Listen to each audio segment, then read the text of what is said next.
Operators are not penalised for lost mileage. That is not within their control. For example, traffic or roadwork delays. Exactly. In addition, operator performance is measured and incentivized, penalized through quality of service indicators within the contracts known as quality of service indicators, QSL. Under the QSL regime, bonus payments and liquidated damages are based on the operator's performance against the defined minimum performance standard of excess wait times, EWT, or a minimum percentage of on-time services. Bonuses are earned up to an annual maximum 50% of contract payments, less any deductions for lost mileage. The contract sum for good performance, with liquidated damages for poor performance capped annually at 10% of the contract sum. Yeah, I bet none. I'll be real. I don't know what none of that shit means here. I don't know what this is talking about. But this bit I understand, talking about the amount of breakdowns buses are having has an impact on the lost points, CFO, like the lost contract times that routes have with certain companies. So CFL is basically saying right here that such as missing drivers or mechanical breakdown, that has relation to TFL being entitled to make deductions to the contract of bus routes. So it could be talking about the route's specified time that it's lasting for the operator. They could deduct that based on driver absence or mechanical breakdowns. Okay, interesting. So if a whole lot of bus drivers striked, they could make a route terminate early, basically. Like terminate earlier. Right? This is boring shit. The announcement contains inside information, and the person responsible for publishing the announcement is David Blizzard, company secretary. Right, so that's the person responsible for making this whole post. Interesting. Forward-looking statements. Certain statements included or incorporated by reference within the announcement may constitute forward-looking statements with respect to the business strategy and plans of the group and our current goals, assumptions and expectations relating to our future financial condition, performance and results. By their nature, forward-looking statements involve known and unknown risks, assumptions, uncertainties, and other factors that cause actual results, performance, or achievements of the group to be materially different from any other future result, performance, or achievements expressed or implied by such forward-looking statements. No statement in this announcement should be construed as a profit forecast for any period. Shareholders are cautioned not to place undue reliance on the forward-looking statements, except as required by the UK listing rules and applicable law.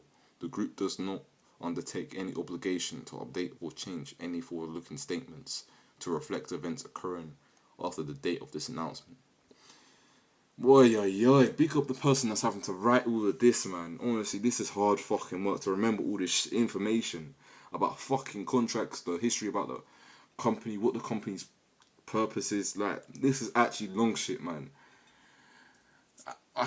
When you read shit like this, you understand why the companies are in their position. Because these are bright people. These are actually really smart people that have came together and done all this shit.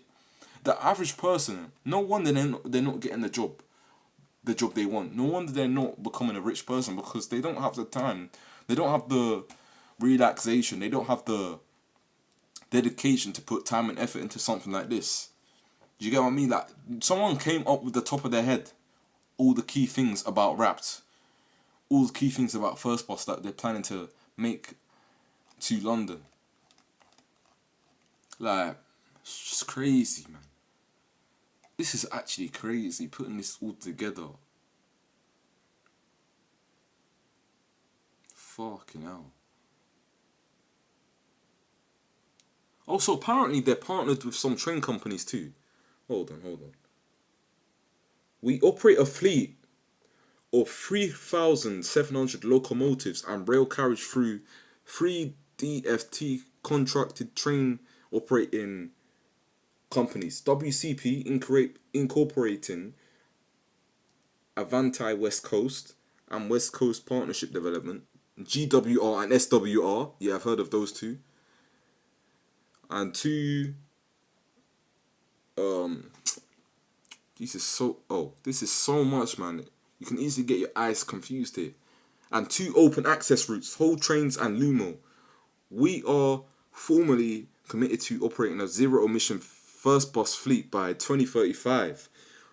Okay, that explains why First Bus recently, they've been one of the only operators throughout non-TFL outside of London bits that is actually dedicated into getting their bus fleet new buses that are electric. That's why they've been doing that recently, because First Bus themselves, they're trying to get their whole fleet electric by 2035. And First Rail will help support the UK's government goal to remove all diesel-only trains from service by 2040.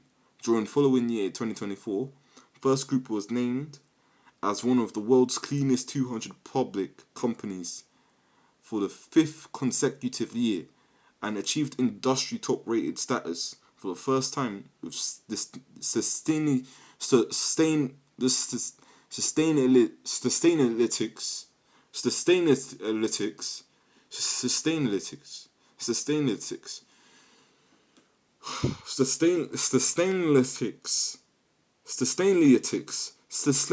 Bro, fuck off, man. I'm not reading that. We provide easy and convenient mobility, improving quality of life by connecting people and communities. Visit our website at www.firstgroupplc.com and follow us, First Group PSC, on X. Interesting. So they also have an X account that they post on. Interesting. Wow. Oh yeah, so this is where you contact them. Contacts at Brunswick Group. What's Brunswick? Wow, interesting. Yeah, so I think I've read all of that. Wow, that was long. Gee, that was actually fucking long, mate. The amount of effort these companies put into these documents, it's just out of the world, bro. The amount of detail they put in these documents is just fucking, like, it's unnecessary. Putting all these persuasive fucking writing in there, like, it's unnecessary. I don't know who's sitting here reading all of that, man.